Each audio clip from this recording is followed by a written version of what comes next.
Welcome to மராதன்ஸ் kitchen. இன்றைக்கி நம்ம பார்க்க போகிறது கருவாடு தொக்கு. வாழை கருவாடும் நெத்திலியும் போட்டு தொக்கு மாதிரி பண்ணுறது.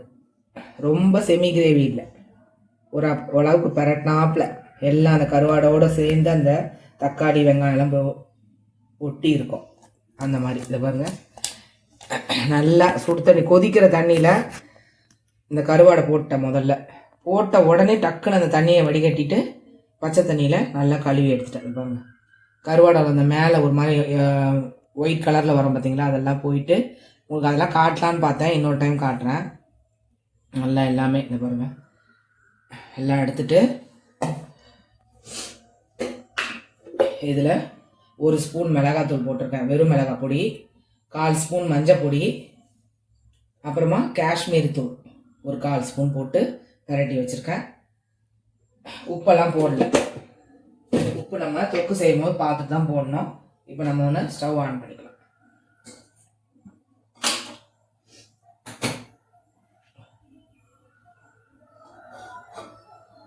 இப்போ கடாய் காஞ்சிட்ருக்கு. நம்ம எண்ணெய் ஊற்றணும். முதல்ல நம்ம கருவாடை பொரிச்சு எடுத்துக்க போகிறோம். 1 2 3 அரை 3/4 ஊற்றிருக்கேன். அரை ஊற்றலை, கொஞ்சம் எடுத்துட்டேன். ஏன்னா இது ரொம்ப பொரிச்சு தான் எடுக்க போகிறோம். 3/4 கரண்டி ஊற்றிருக்கேன் அந்த எண்ணெய் கரண்டியில். இதை நம்ம காஞ்ச உடனே பொரிச்சு எடுத்துக்கலாம். அப்புறம் எண்ணெய் காஞ்சிட்ருக்கு, இன்னும் கொஞ்சம் காயட்டும். 1/4 கிலோ சின்ன வெங்காயம் குட்டி குட்டியாக கட் பண்ணி வச்சுருக்கேன். 7 பச்சை மிளகாய் எடுத்து வச்சுருக்கேன். அதை நம்ம இப்படி கீறிக்கலாம். இந்த மாதிரிலாம் யார் சாப்பிடுவீங்கன்னு எனக்கு சொல்லுங்கள் கமெண்ட்ஸில். செம்ம டேஸ்ட்டாக இருக்கும். அது நல்லா இந்த சளி இருமல் பிடிச்சவங்களாம் இந்த மாதிரி கருவாடு தொக்கு இருந்தால் வாய்க்கு நல்லாயிருக்கும்.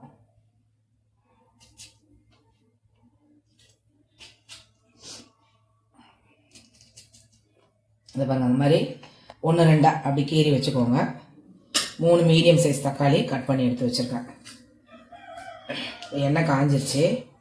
நம்ம கருவாடை போட்டுக்கலாம். கொஞ்சம் மீடியம் ஃப்ளேமில் வச்சுக்கலாம். இது நெத்திலி தான், கறி வாஷ் பண்ணலாம். சும்மா ரொம்ப நேரம் வதக்கிட்டு இருக்கிறதுனால கருவாடை தட்டுன்னு வெந்துடும்.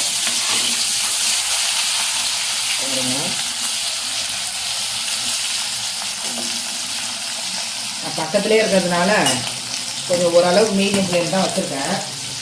ஏன்னா கருவாடெலாம் எடுத்துக்கிறதுக்கு வேண்டி.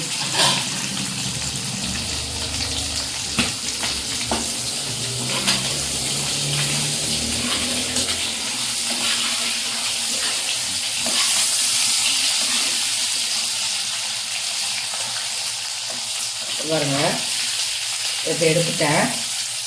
வாழை கருவாடெல்லாம் எடுத்துட்டேன். வாழை கருவாடெல்லாம் எடுத்துட்டேன். இப்போ நெத்திலி கருவாடை போடும்.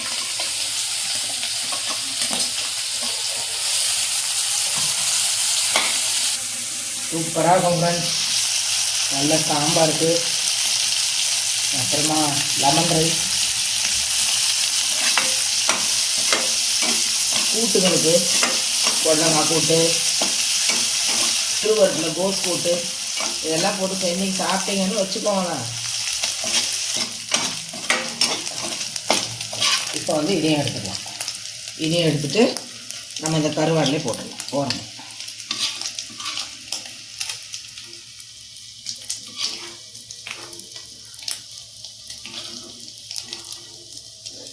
போட்டோன்னா இப்போ நம்ம அந்த எண்ணெய் அந்த கருவாடிக்கே சரியாகுது. இப்போ 1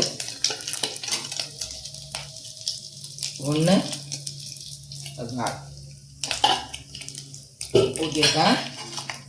இப்போ எதுவும் கடுகு எதுவுமே போட வேண்டாம். ஏற்கனவே நல்லா காஞ்சி தான் இருக்குது. இப்போ நம்ம சின்ன வெங்காயத்தை போடலாம்.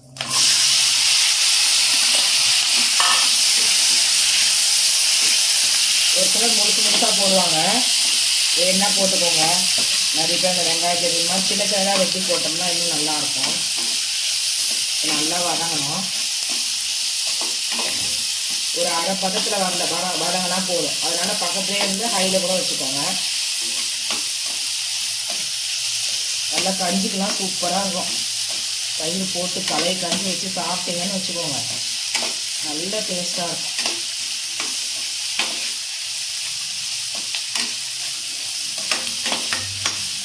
கீரைக்கு அரைக்கீரை நல்லா கட்டியாக கடைஞ்சிருங்க, நல்லா டேஸ்ட்டு.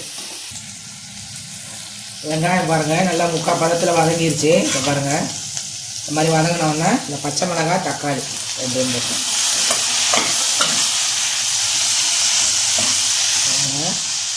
இந்த கருவாடில் வந்து உப்பு லைட்டாக தான் இருக்குது, ஏன்னா கொதிக்கிற தண்ணியில் போட்டுட்டேன், அதனால் உப்பு இல்லை, உப்பெல்லாம் போயிடுச்சு. அதனால் அதை பாருங்கள்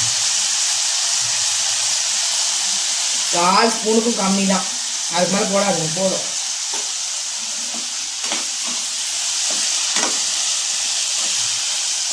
இப்போ இந்த தக்காளிலாம் நல்லா வதங்குற அளவுக்கு நம்ம ஒரு 3 நிமிஷத்துக்கு மூடி வச்சிடலாம். மூடி வச்சுட்டு வந்து பார்க்கலாம். 3 நிமிஷம் முடிஞ்சிருச்சு. இப்போ நம்ம வந்து மூடி எடுத்து வச்சுட்டு இப்போ பாருங்கள் தக்காளிலாம் நல்லா குழன்னு வந்துருச்சு. தக்காளிலாம் நல்லா பதமாக வந்துருச்சு. இப்போ வந்து இங்கே பாருங்கள் மிளகாத்தூளாக நம்ம எதுவும் போட போகிறது கிடையாது, அந்த எண்ணெயிலேயே தான் நம்ம வெங்காயம் தக்காளி பச்சை மிளகாலாம் வதக்கணும். சும்மா கொஞ்சோண்டு 1/4 ஸ்பூனுக்கும் கம்மியாக தான் உப்பு போட்டிருக்கேன், ஏன்னா அந்த கிரேவிக்கு வேண்டி. இப்போ பாருங்கள் இதில் இருக்க அந்த கொஞ்சம் மிளகாத்தூள் ஒட்டிட்டு இருந்துச்சு இல்லையா, அதையும் போட்டுருக்கேன், ஏன்னா இந்த கருவாட்டில் உள்ளது தானே, அதனால் மீடியம் ஃப்ளேமில் வச்சுக்கோங்க, எரிக்கும். இப்போ வந்து இந்த பக்குவத்தில் கருவாடை போட்டுருங்க. அதில் இருக்க எண்ணெயை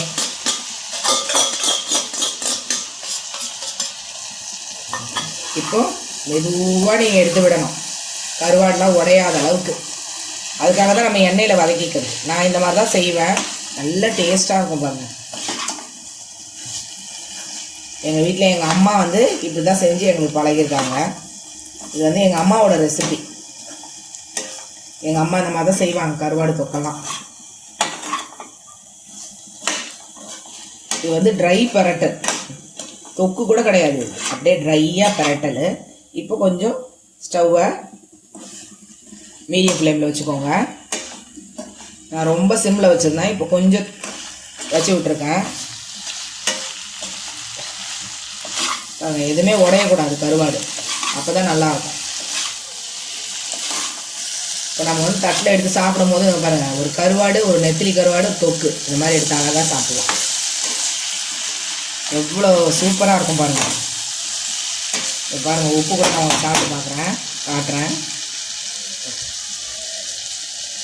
கிரேவிக்கு சூப்பராக இருக்குது, கரெக்டாக இருக்குது அந்த உப்பு. அதுக்கு மேலே போடாதீங்க.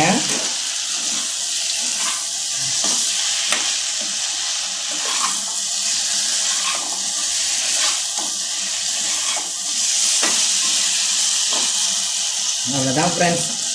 பாருங்கள் எப்படி எல்லாமே கருவாடோடு சேர்ந்து அந்த வெங்காயம்லாம் எப்படி ஒட்டிக்கிச்சு பாருங்கள். இதுதான் பக்குவமே. இந்த நேரத்தில் நம்ம ஸ்டவ் ஆஃப் பண்ணிடலாம். சூப்பரான நெத்திலி பாலக்கருவாடு போட்ட ட்ரை கிரேவி ரெடி ஆயிடுச்சு. இது உங்களுக்கு பிடிச்சிருந்தா லைக் பண்ணுங்கள், சப்ஸ்கிரைப் பண்ணுங்கள். Thank you friends.